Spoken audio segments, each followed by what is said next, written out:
अस्सलाम वालेकुम friends. Instant gas geyser में सेल थोड़े से वीक भी हो जाए तो भी गीज़र ठीक से काम नहीं कर पाता।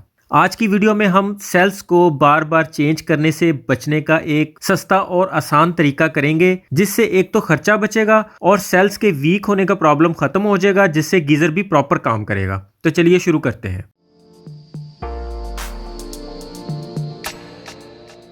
आज हम इंस्टेंट गैस गीज़र को घर में पड़े हुए किसी भी पुराने मोबाइल के चार्जेस से चलाने का तरीका सीखेंगे। इसके साथ साथ हम इसे रिचार्जेबल बैटरी भी लगाकर देखेंगे, ताकि लाइट ना होने की सूरत में भी ये काम करता रहे।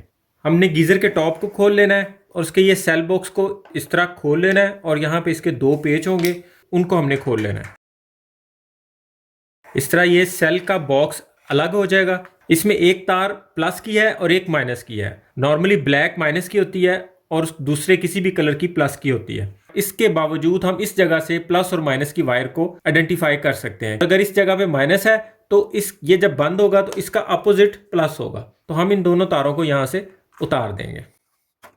अब हमें घर में पड़े हुए कोई भी चार्जर को ले लेना है जो हम कभी किसी पुराने मोबाइल पे यूज किया करते थे, और उसकी पिन को चेक कर लेना है कि उसके आगे किस टाइप की पिन लगी हुई है। उस पिन के साथ की आपने मार्केट से फीमेल पिन ले आनी है। मतलब अगर आपके चार्जर की पिन इस तरह की है तो आपको उसका इस तरह का फीमेल मिल जाएगा, वो इसके साथ अटैच इस तरह अटैच हो जाएगा। अभी फिलहाल हम ये वाला चार्जर यूज करेंगे। पुराने चार्जर के वोल्ट तो 4 पॉइंट समथिंग होते हैं, लेकिन इनके एम्पेयर बहुत कम होते हैं। इसलिए हमें ये चार्जर बिना कोई किट लगाए, बिना कोई सर्किट के यूज किए, ये वाले चार्जर हमारे बहुत अच्छे से काम आ सकते हैं। हम इसके साथ बैटरी भी यूज करेंगे और इसको डायरेक्ट लगा के भी देखेंगे। सबसे पहले इसकी प्लस और माइनस चेक कर लेनी है। नॉर्मली रेड प्लस की होती है और दूसरी वाली ब्लैक या कोई भी अदर कलर वो माइनस का होता है। इस पिन के बाहर वाला हिस्सा हमेशा माइनस का होता है और अंदर वाला प्लस का होता है। लाइन वाली प्लस की है और बगैर लाइन के माइनस की है। तो हम इसके कनेक्शन इसके साथ करेंगे।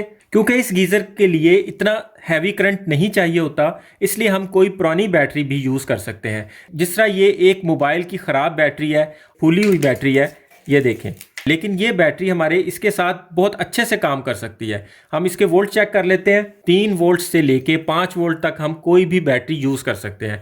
अगर हम ये यूज करेंगे तो 2 बैटरीज यूज करेंगे।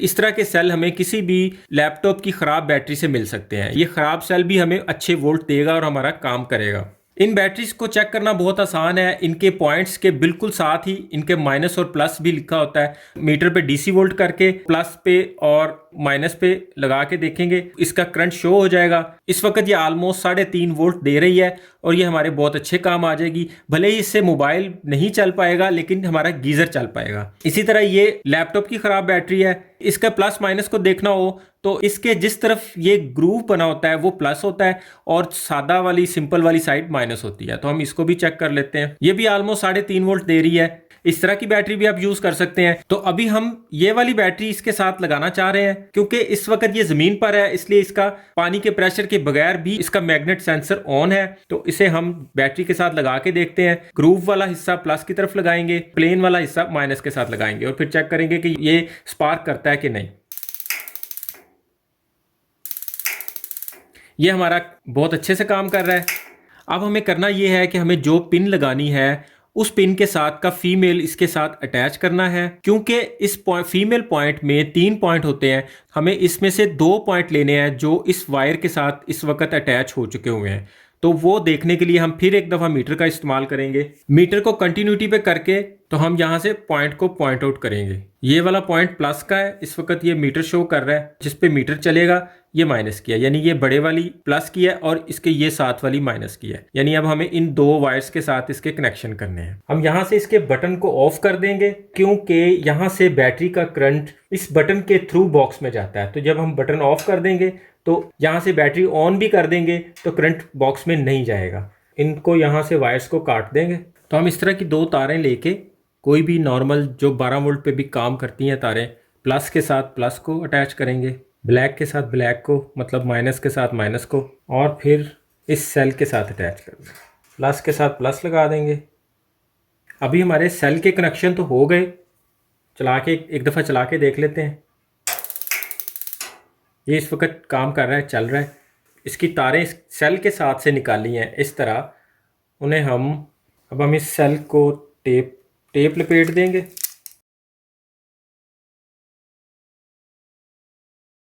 इस सेल को इसके अंदर छोड़ के तो यहाँ से ये तार को बाहर निकालेंगे। अब हम इस सेल बॉक्स के इस जगह पे थोड़ी सी जगह बनाएंगे, इस पतरी को उतार देंगे यहाँ से, बड़े आराम से यहाँ से पेचकस की मदद से उतर जाएगी इस तरह।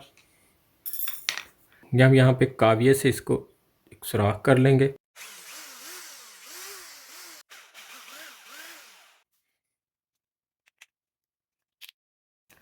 उसके बाद हम इन वायर्स को सेल बॉक्स के अंदर से गुजार लेंगे और इसका प्लस पे प्लस अटैच कर देंगे और माइनस पे माइनस। वापस इसकी जगह पे फिट कर देना है और इसको यहाँ से बंद कर देना है। अब हमें ये बार बार चेंज करने की ज़रूरत नहीं पड़ेगी, ये हमारे लिए बेकार है। और जिस तरह कुछ अरसे के बाद नमी के बायस इनकी इस तरह की हालत हो जाती है, तो इस चीज़ से भी हमारी जान छूट जाएगी। अब हम इसके अंदर लगाए हुए सेल को सेव करेंगे इस जगह पे। इन सेल्स को हमें हीट से दूर रखना है। आप इसे इस जगह से तार से भी बांध सकते हैं। हीट सिर्फ ऊपर की तरफ होती है, इस जगह पे हीट नहीं होती, इसलिए यहाँ पे सेल महफूज है। एक दफ़ा चार्ज की हुई बैटरी 15 से 20 दिन निकाल जाती है। उसके बाद हमें सिर्फ इसे 2 घंटे के लिए चार्ज करना है। उसके बाद ये फिर 15-20 दिन निकाल जाया करेगी। चार्ज करने के लिए हमें इस तरह की पिन चाहिए जो किसी भी चार्जर के साथ हम अटैच कर सकते हैं, या चार्जर के साथ ऑलरेडी लगी हों वो भी हम यूज़ कर सकते हैं। अदरवाइज़ आप इस तरह की पिन मार्केट से ला के उसके साथ कोई भी वायर अटैच करके 5 वोल्ट वाले चार्जर किसी भी पुराने फ़ोन के चार्जर के साथ अटैच करके इसके साथ लगा सकते हैं। अभी हम अपने इस वाले चार्जर के साथ इसे अटैच करके तो चार्ज भी करके देखते हैं।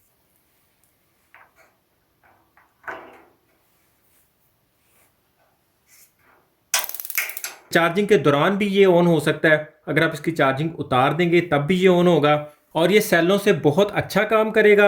आमतौर पे आपने वीडियोस में देखा होगा कि वो 5 वोल्ट के चार्जर को 3 वोल्ट में कन्वर्ट करने के लिए किट वगैरह लगाते हैं। तो हमें बिल्कुल भी किसी भी कॉम्प्लिकेशन में जाने की ज़रूरत नहीं है, कोई भी किट लगाने की ज़रूरत नहीं है।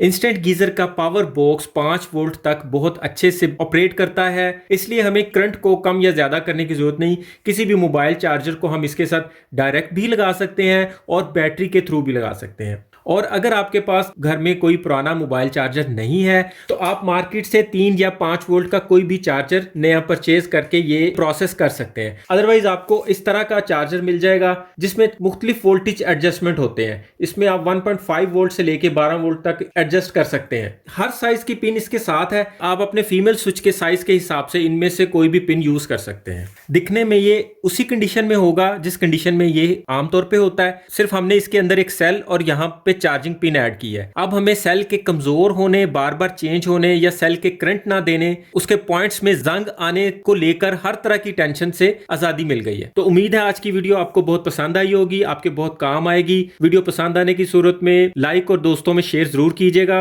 इंस्टेंट गीजर के हर मसले की वीडियो चैनल पर आती रहेगी। चैनल को सब्सक्राइब भी लाजमी कर दीजिएगा। अपना और अपनों का ख्याल रखिएगा। बहुत बहुत शुक्रिया। अल्लाह हाफिज।